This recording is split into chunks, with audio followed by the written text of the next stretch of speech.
pong live. Kamusta po kayo, Cham Tapales? Ay po, ayos lang po. Yes po. Mukhang So, ready Coach Hernan, na si tanongin Champ, mukhang ready na. Oh, praise Opo. God. So, Cham Tapales, tanungin po kita ngayon, kung okay lang po sa inyo, ano po ba yung nakikita nyo pong kahinaan ni Naoya Inoue dun po sa mga past few fights niya?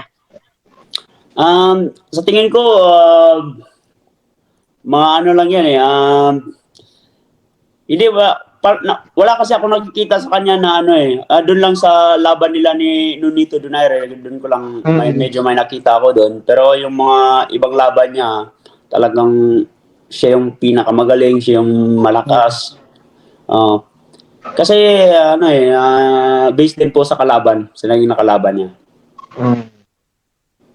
Opo. Champ Yun lang po. Tapales, Champ Tapales, magandang umaga po, magandang buhay po sa inyo.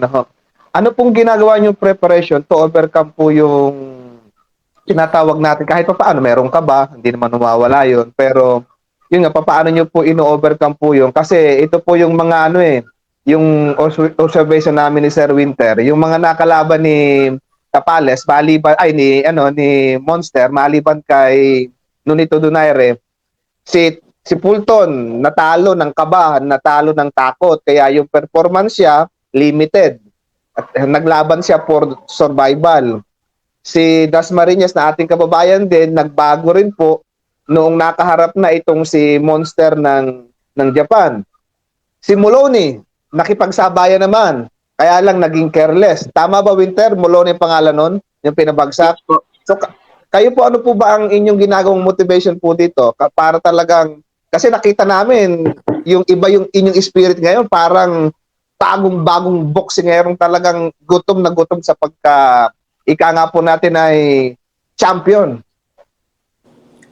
Siyempre po, para sa akin, namomotivate po ako sa, lalong-lalo na po sa mga tao na nasa paligid ko, na lalong-lalo na po kay Coach Ernel, na handa na tumulong sa akin. At saka, dyan yung manager ko, ang masasabi ko lang, hindi naman ako aabot sa ganito. Hindi naman kami pwedeng maglaban kung wala akong capability na kaya pa siyang taluhin. So, ano yun lang yan eh.